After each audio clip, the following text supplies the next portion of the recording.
Haben wir die auch schon wieder abgehakt. Ihn müssen wir mal finden. Ihn.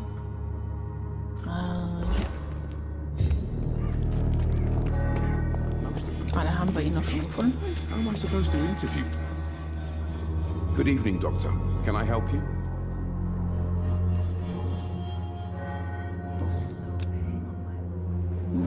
Do you need assistance? That would be nice of you, Doctor. Who knows what I may have caught during my investigation. Medizin geben. If you persist in investigating the most pox-ridden boroughs of London, you must accept the risks. Thank you, sir. Goodbye, Mr. Darby. Farewell. So, warte.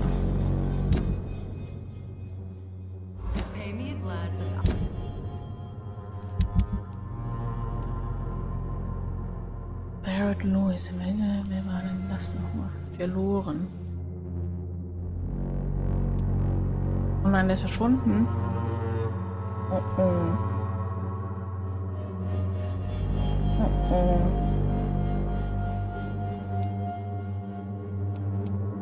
Und wiederholt sich.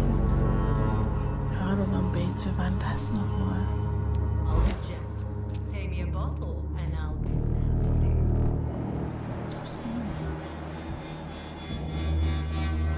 You look so pale.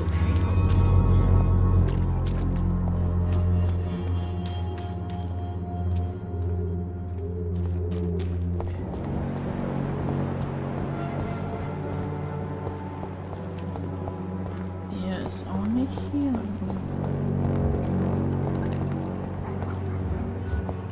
Ist gekommen.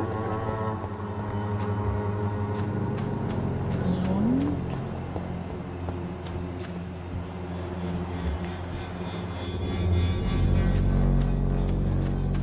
Some of us come to this world already touched by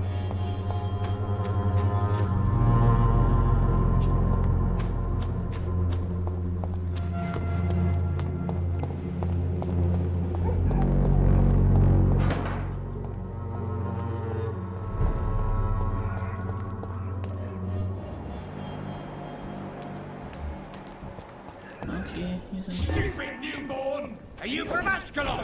Yes, bin ich.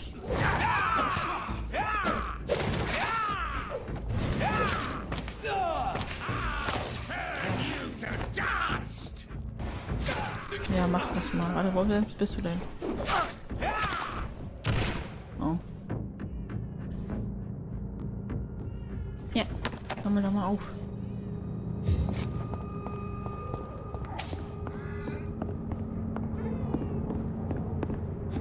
Aber ich glaube, in dem Teil hier werden wir.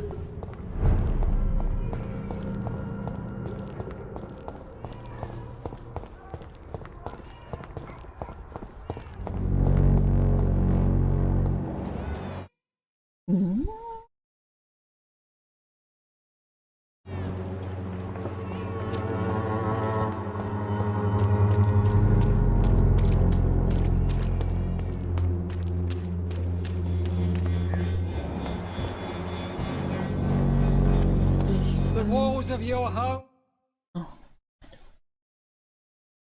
will not protect you, for there is no protection against malevolence and trickery.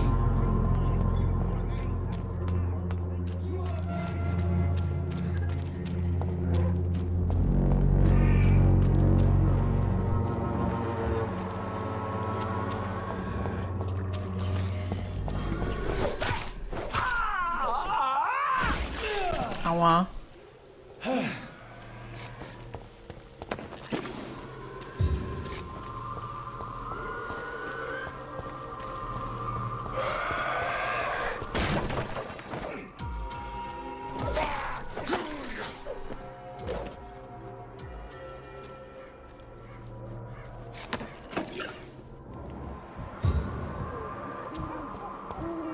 Lass das mal ein bisschen so. Boshafter Skral.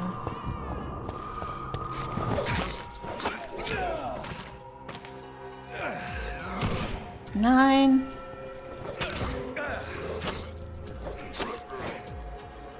Oh, was war denn das gerade? Okay.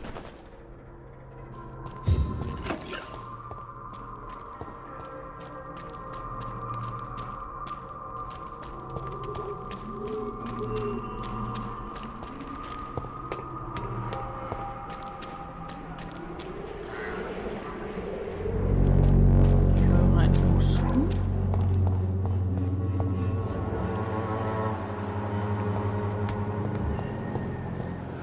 Rekrut von Prison. Widerständler.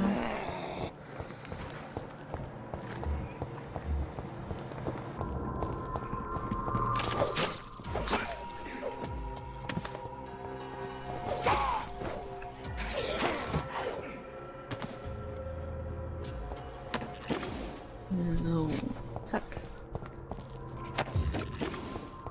Zack.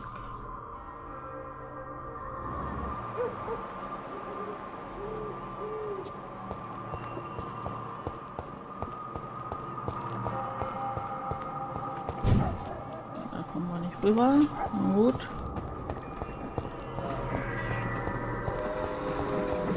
Tschu.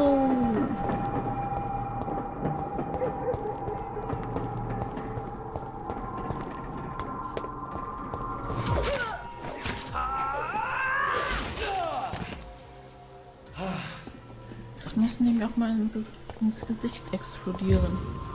Könnt ihr meinen, ich habe inzwischen dazugelernt. Aber... nö. Libraria, hallo meine Liebe. Willkommen. Wie geht es dir? Boah, da kommt Jane wieder aus dem Lurk herausgekrochen.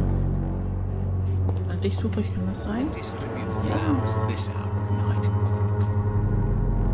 Mr. Bates. Evening, Doctor.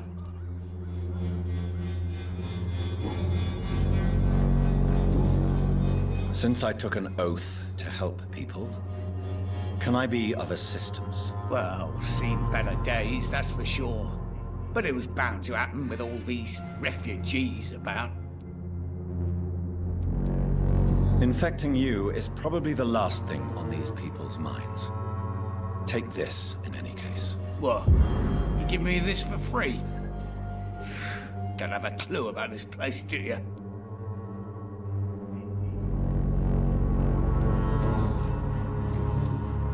Goodbye, Mr. Bates. So, wer fehlt uns denn jetzt noch? Ja, hier nur noch, ne? Oh. Ich habe keine Ahnung, wo der sein könnte.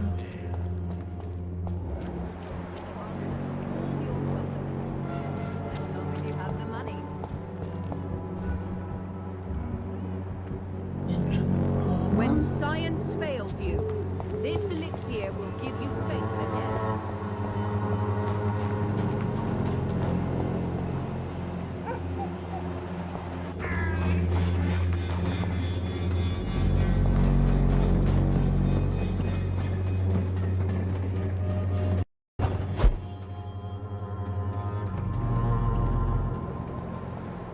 Nee.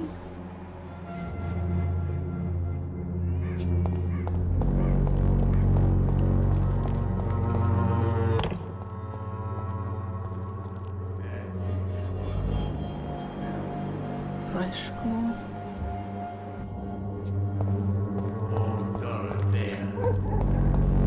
Ja, Spiel erinnert mich nicht immer daran, dass ich sie umgebracht habe. Ich weiß es. Es war aber nur ein Versehen.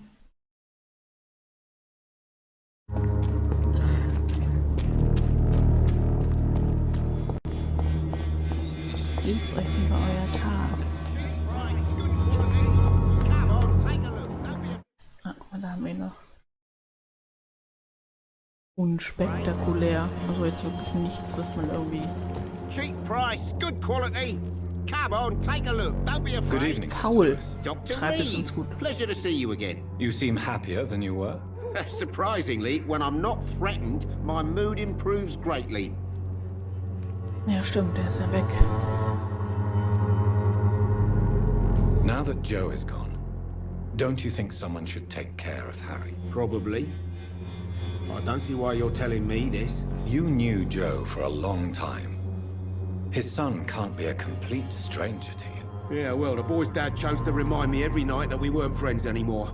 I learned my lesson, so to hell with the boy. What do you know of Harry Peterson?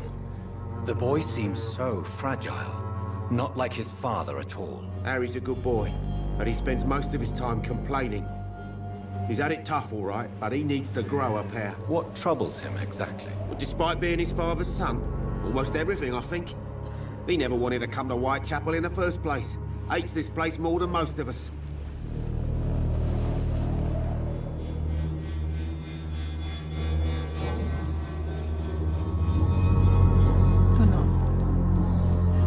How's business doing? Business is good, sir. Very good. I may even say business hasn't been this good in a very long time. It seems unusual to be so cheerful with everything that's going on here. Since you're clearly not familiar with our little world here, let me put it plainly. Colossus Joe is dead. Wie überraschend für uns. Do you not find it sad that violence can be such a source of mirth? Oh, you're right. You're right. But Joe Peterson is dead, and I can't say I'm not happy about it. Until another thug takes his place.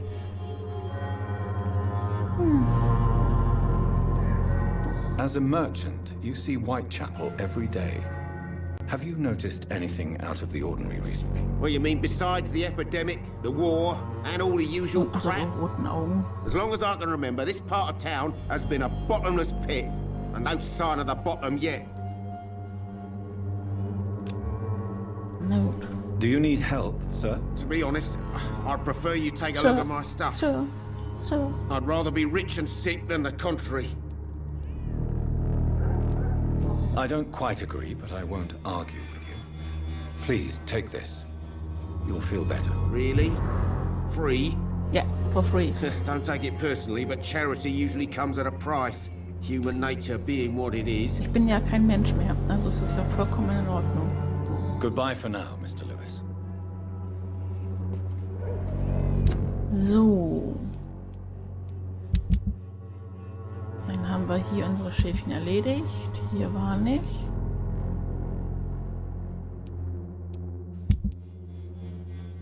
Hier haben wir auch erledigt und hier ist nicht.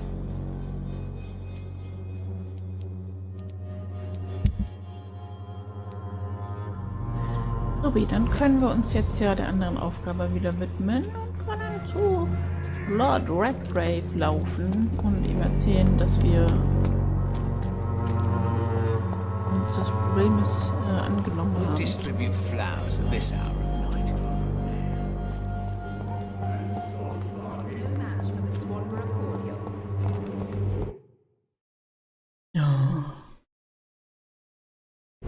All the good boys join the army and the scum turn criminals. A shame.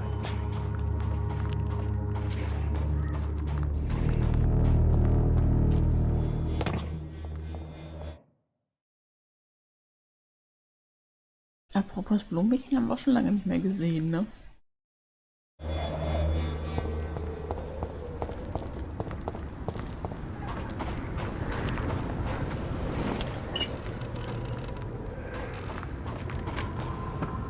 Garten. Da habe ich mir fast gedacht, dass du im Garten warst. Erfolgreich weitergekommen. Migräne ist zum Glück weggegangen. Yes! Gott sei Dank. Das klingt doch schon mal ganz gut.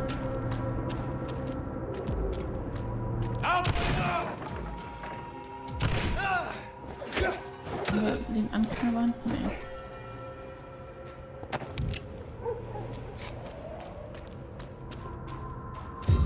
Sieht wieder ordentlich aus, was ausgesieht. Yay. Nice, nice.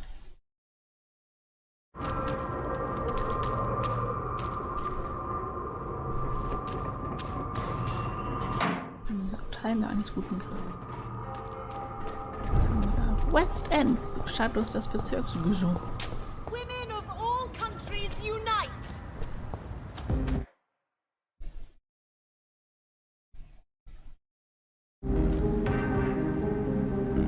Good evening, Miss Ashbury. And good evening to you, Dr. Reid.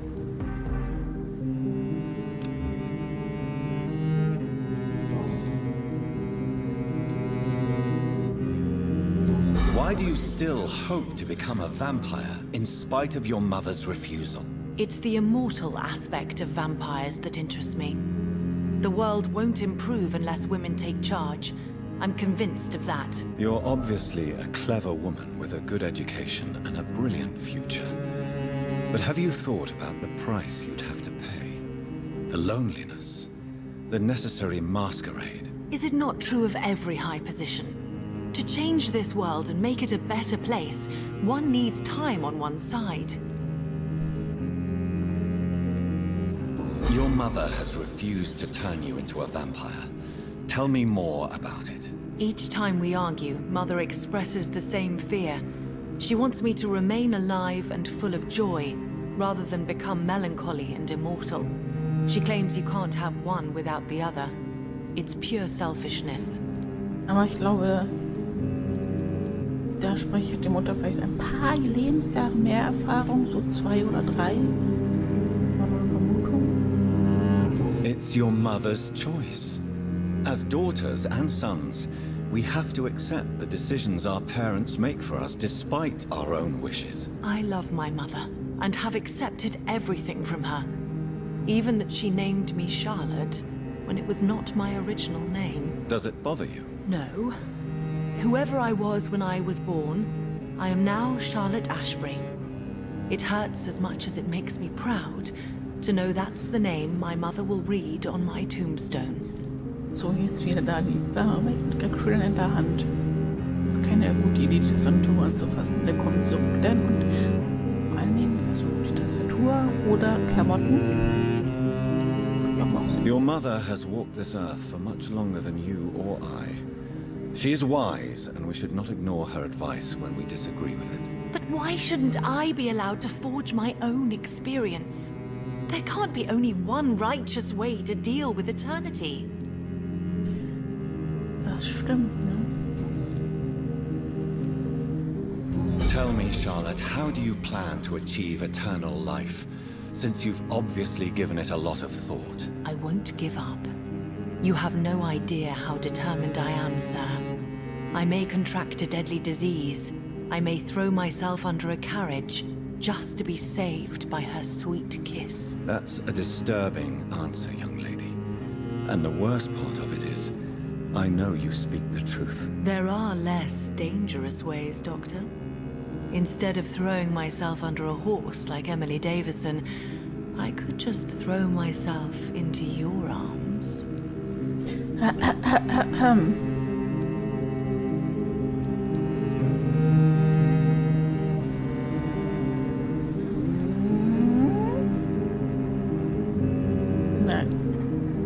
Never.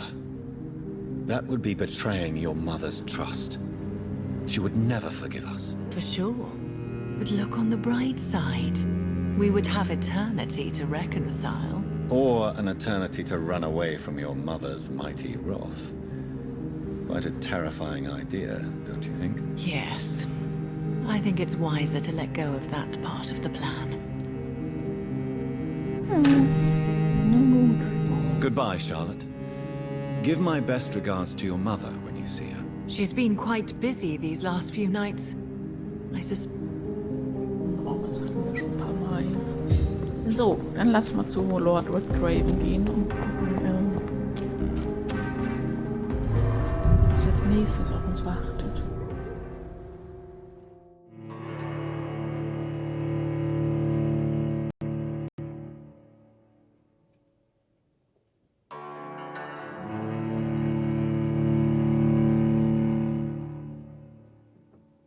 Right side of life. Dun-dun, dun-dun.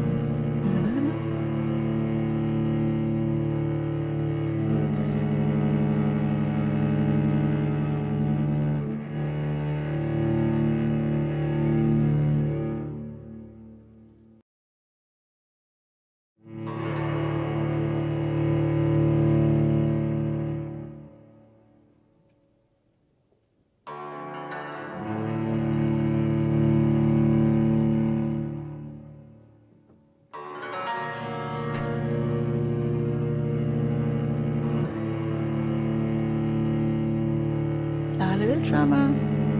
Laden. Seid froh. Oh. Eine Phrase, man will Monty Python-Film gucken. Schlimm. Ja.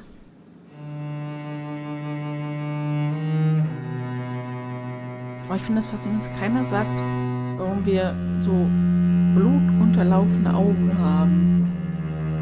Ich meine, das ist sehr auffällig. Always a pleasure to see you, sir. Ja. Das ist auch so ein Pleasure für mich.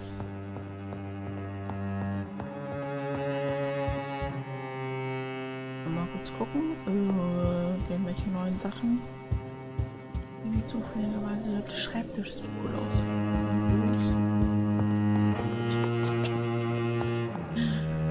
Naja, frisch aufgestanden, der ja, aber.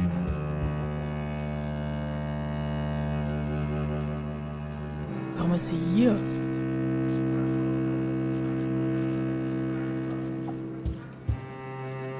Elizabeth, what are you doing here? I've been formally asked to witness your triumph, my dear.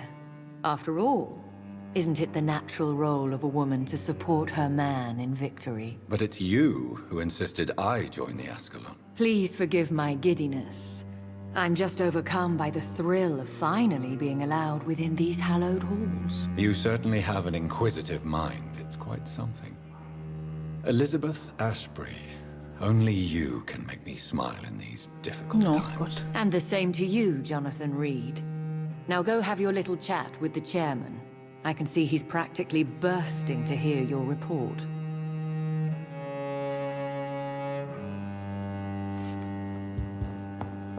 I have a boat ready to go whenever I want. These hunters won't catch me.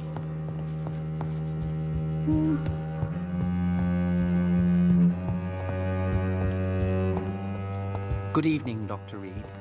Have a drink and enjoy this night, for it could be our last.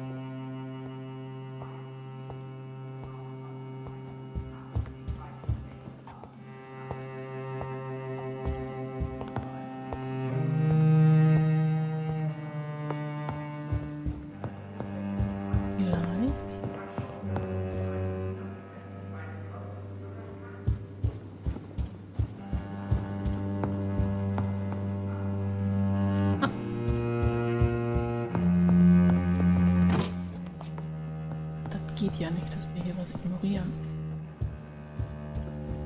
Lord Redgrave is outside almost every night coordinating our defenses. Hä? Such an example. Er hat doch, als wir das letzte Mal da waren bei unserer Einführung, das ist doch, der uns erzählt, dass er diese Hallen nicht mehr verlässt. Lange.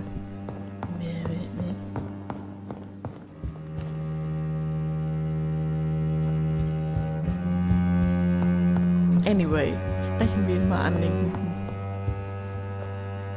Welcome back to the Ascalon Club, Lance-Bearer. Please, tell us the good news. Have you put an end to the epidemic? My hypothesis was correct. Doris Fletcher was the source of the contagion in this part of town. She was probably the first to be infected. And you cleansed her before the hunters, I've been told. Well done, Dr. Reid. You thrust your lance and pierced the very heart of the corruption. Einige Fragen bleiben noch. Ich bin bloß Arzt. Ich habe mein Bestes gegeben. Ja, wir haben immer noch eine Menge offene Fragen. But some questions remain. The important thing is, we won a major battle for the survival of London.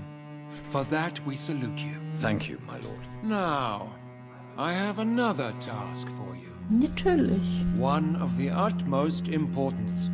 Perhaps even more so than the previous. I'm listening. It's time for you to perform a most sacred duty for the club. I want you to recruit a new vampire. Recruit a new vampire? Are you sending me on some sort of diplomatic mission? Not exactly. I want you to make Aloysius Dawson the Ekon he deserves to be.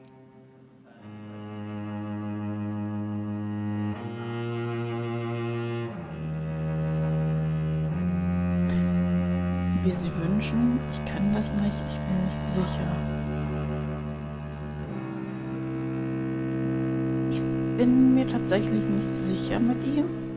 Also wenn wir das erfahren haben, Beim letzten Mal ist er ja auch wahrscheinlich zum Priven-Bund gegangen. Also er ist einer dieser Sorte Mensch, glaube ich, oder Adel, die das Beitreten von Clubs halt als eine Art Hobby ansehen. Ich weiß, er ist jetzt schon so lange bei uns, aber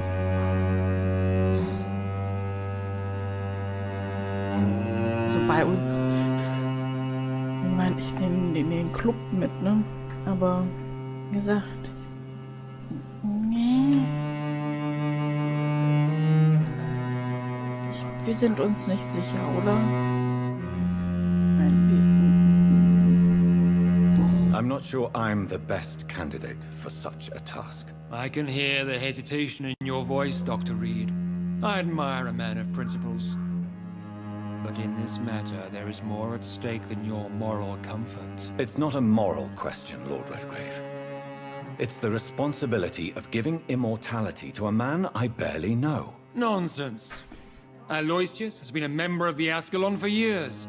This is but the fruition of a long-held plan. How would you like me to proceed? Aloysius is waiting for you at the Dawson estate.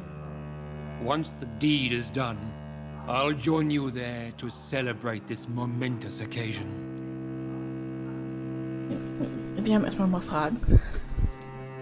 Wir können dem ihn nicht mehr ausweichen. Before I go, I have a few questions. All right, I'm listening. Why Aloysius Dawson? Because he is about to die. And he just may be the most influential man in England. After me, of course.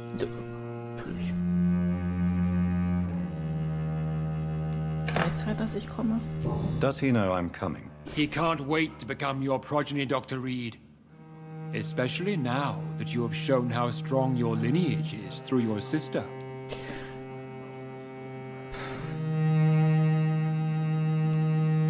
Did he choose me? No, I did. My decision is very recent, to say the least, but it is entirely mine. Okay.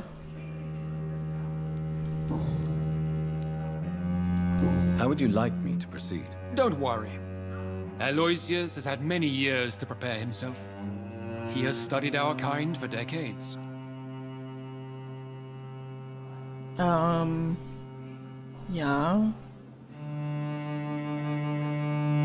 Ich kenne ja, wie gesagt, aus seiner Seite die ganze Zeit den Priven-Leuten Bescheid gegeben hat.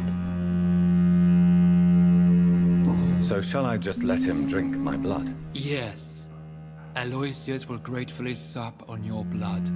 His heart will slow, then stop. But he will rise again as one of us, an immortal. Also, er ist ja schon so alt, ganz ehrlich. Ich meine, ich verstehe, dass wenn man so Anfang, also so Mitte 20 bis Mitte 30, Anfang 40 sagt, hey, unsterbliches Leben, weil das wenigstens so ein alter Mensch. Is there any danger? Our blood alters a mortal body so deeply that some don't survive the metamorphosis. They die for good. But Mr. Dawson has been preparing himself for a long time. Okay. Okay. Und you invited Lady Ashbury. Wouldn't that be breaking one of your cardinal rules? No women allowed. Not allowed as members, no.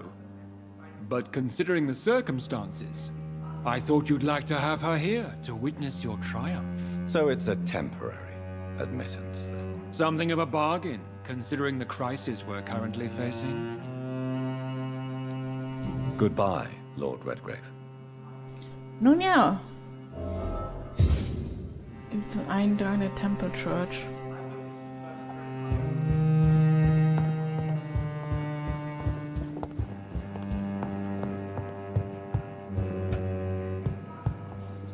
Are you all right, Jonathan? Lord Redgrave has just ordered me to turn Aloysius Dawson.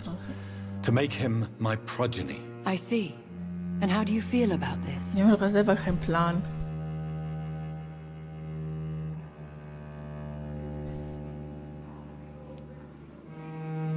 Wir fragen sie um Rat. Ich meine, wir sind ja auch nicht so lange Vampir, wir wissen ja selber noch nicht so wirklich, was das bedeutet. die Ewigkeit darin zu verbringen. Jahrhunderte und Jahrhunderte. Also fragen wir sie doch mal, unsere neue Freundin. I'd like your advice on the matter. The real question here is, why has his lordship given you this task? Do you think it's some sort of trap? Do you really want to know what I think about this? I do, yes. To make an immortal of a soulless blackguard like Aloysius Dawson will only lead to a disaster for London. The man is already dead inside. Should I refuse? Perhaps politely suggest that Lord Redgrave turned the man into a vampire himself. Don't you dare, my dear. According to what I've recently discovered, his lordship could kill you for even broaching the subject. Really? Why? I've recently found proof that the Earl of Bristol is of lesser lineage and only capable of creating skulls. Oh. Oh. Please tell me more about your recent investigation. As long as you lower your voice. Warum gehen die einfach raus?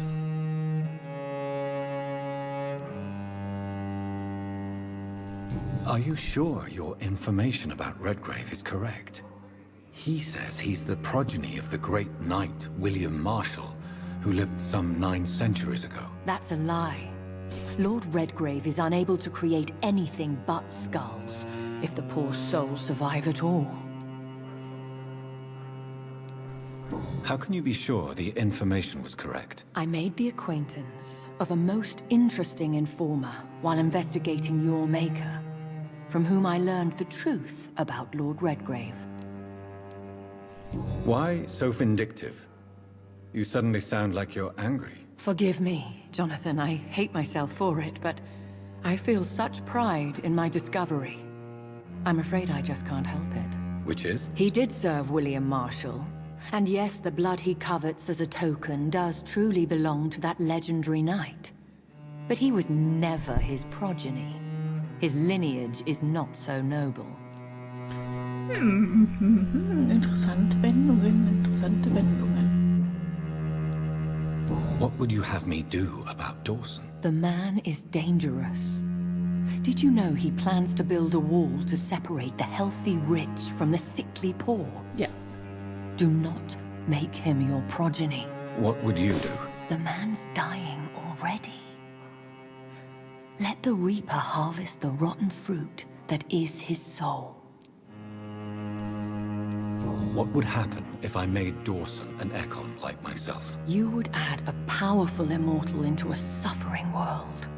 An immortal who already craves authority. Maybe I could teach him control, like you taught me. Lead him down the right path. Mr. Dawson spent his life searching for a way to cheat death. I'm sure he has spent decades dreaming of how he'd spend eternity as a tyrant. Goodbye for now, Elizabeth. Goodbye, my dear. Please, be careful. Ja, ich bin auch nicht so unbedingt der Meinung, dass das gut ist.